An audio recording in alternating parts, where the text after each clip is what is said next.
Dan yang ketiga adalah yang pergi tak kembali adalah sebuah kepercayaan. Distrust.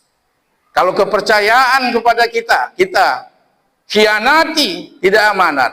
Sampai kapanpun orang sulit untuk mempercayai kita.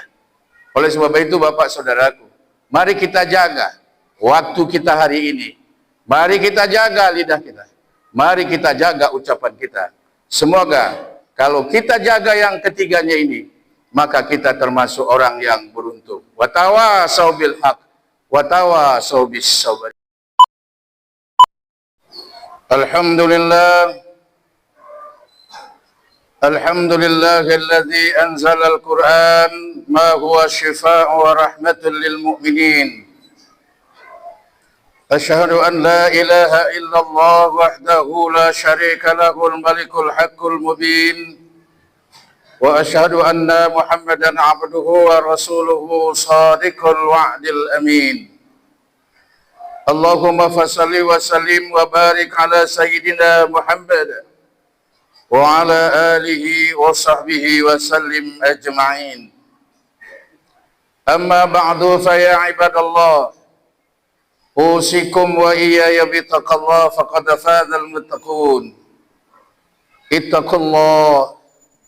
Ittaqullaha haqqa tuqatih wa la tamutunna illa wa antum muslimun. Qala Allah Ta'ala fi kitabihil karim, a'udzu billahi minasy syaithanir rajim. Wal 'ashri innal insana lafi khusr illa alladhina amanu wa 'amilus salihati wa tawasaw bil haqq wa tawasaw bis sabr. Wa qala Rasulullah sallallahu alaihi wasallam, al waqtu kasayf bi zamanikum wa zamanikum wa karamallahi ta'ala. Amin ya rabbal alamin. Bapak-bapak, saudara-saudaraku sidang jemaah Jumat yang dirahmati Allah. Di tempat yang suci dan berkah ini, pantaslah kita memperbanyak syukur atas nikmat yang diberikan Allah kepada kita. Seraya meningkatkan ketakwaan kita kepada Allah. Mudah-mudahan kita semua menjadi hambanya yang senantiasa dalam bimbingan dan ridhanya, yang pada akhir hayat kita menjadi husnul khatimah. Sebagai khairah ummah, tidak pernah lupa kita sampaikan salawat beriring salam kita buat junjungan alam, Sayyidil Mursalin, Imamul Muttaqin, rahmatan lil alamin, khataman nabiyyin, yakni Nabi besar Muhammad sallallahu alaihi wasallam, dengan ucapan Allahumma salli wa sallim alaihi. Mudah-mudahan kita semua menjadi umatnya yang terbaik. Kelak nanti di yaumil akhirah kita dijumpakan Allah bersamanya di surga Jannatun Na'im. Amin. Bapak saudaraku, saat ini kita berada di penghujung tahun 2025. Itu artinya akan berakhir 2025, akan memasuki 2026 insyaallah, kalau diizinkan Allah. Rasanya baru sebentar yang lalu kita memperingati 2025. Tahun rasanya kayak sebulan, sebulan rasanya kayak sepekan, sepekan kayak sehari, sehari kayak 1 jam. Dalam satu riwayat disebutkan, itu juga ada merupakan tanda-tanda sudah dekatnya kiamat. Terlepas dekat atau jauhnya kiamat, yang penting bagi kita untuk mempersiapkan diri, baik secara material maupun immaterial, baik secara fisik maupun rohani, untuk mempersiapkan kemakmuran dunia ini dan kemuliaan kita juga nanti di akhirat. Bapak saudaraku, ada 3 hal yang kalau sudah pergi tidak akan kembali. Ada 3 hal kalau sudah pergi takkan kembali. Yang pertama, waktu.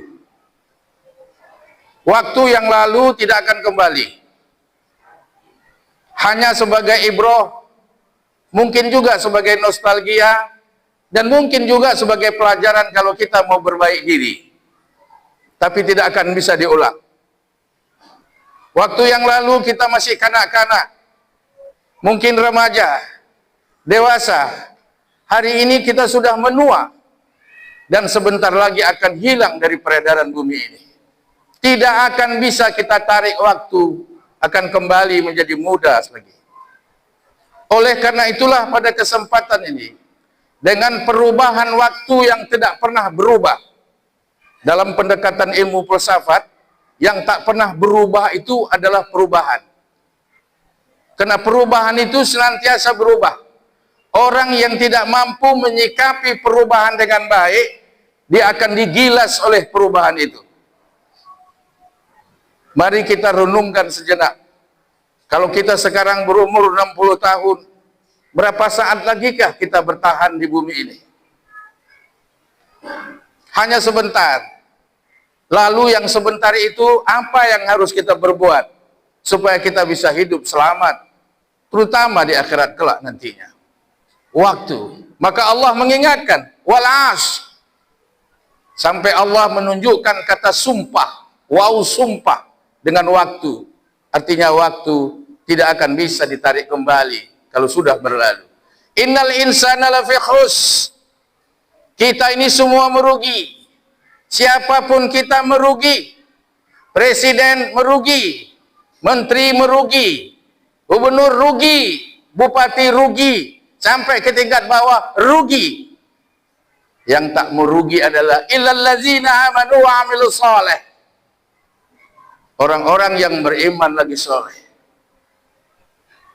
Presiden pun dia, menteri pun dia, kaya pun dia, kau tak beriman beramal soleh, hebatlah kau di dunia. Di akhirat belum tentu selamat.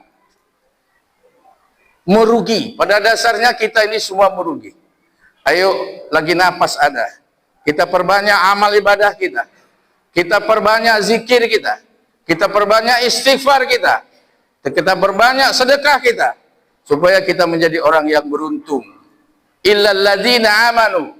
Orang yang imannya terbukti benar adalah amalus soleh. yakni orang-orang yang beramal soleh. Beriman saja kepada Allah, tapi tidak beramal soleh, itu sama dengan penipu. Ara'aital ladzi yukazzibu biddin, fadzalikal ladzi yad'ul yatim, wala yahuddu ala tu'amil miskin. Tahukah kamu siapa orang yang menipu agamanya, yang membohong agamanya?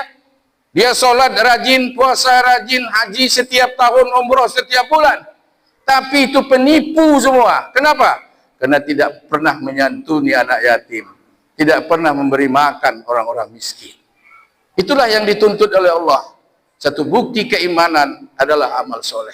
Insya Allah waktu yang singkat ini bisa kita gunakan untuk kita tidak bisa pergi kembali waktu muda. Waktu sekarang adalah kenyataan, waktu akan datang adalah sebuah harapan. Yang kedua, yang tiga pergi tidak akan kembali adalah apa yang disebut dengan ucapan lisan.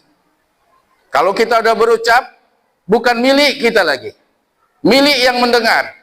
Takkan bisa kita tarik walaupun 1000 kuda menariknya, jadi milik orang. Maka Islam mengajarkan hifzul lisan, jaga lidahmu, berkatalah dengan benar, berkatalah dengan jujur. Karena kalau kau tak benar, tak jujur, itu kau ternyata yang tak menjaga lidahmu, tak akan selamat hidupmu. Dan yang ketiga adalah yang pergi tak kembali adalah sebuah kepercayaan, trust. Kalau kepercayaan kepada kita khianati, tidak amanat, sampai kapanpun orang sulit untuk mempercayai kita. Oleh sebab itu Bapak Saudaraku, mari kita jaga waktu kita hari ini, mari kita jaga lidah kita, mari kita jaga ucapan kita. Semoga kalau kita jaga yang ketiganya ini, maka kita termasuk orang yang beruntung. Watawasau bil haq, watawasau bis sabri. Senantiasalah kita saling mengingatkan untuk melakukan kebenaran dan selagi mengingatkan untuk membuat hidup kita menjadi penuh kesabaran. Mudah-mudahan khutbah yang singkat ini ada manfaatnya bagi kita semua di penghujung tahun 2025 ini. Jumat Khatib di akhir khutbah ingin mengingatkan kita semua, karena kebetulan kita juga sebagai pengurus Majelis Ulama Provinsi Sumatera Utara. Pertama, haram hukumnya ikut Natal bersama. Haram hukumnya memakai atribut agama lain.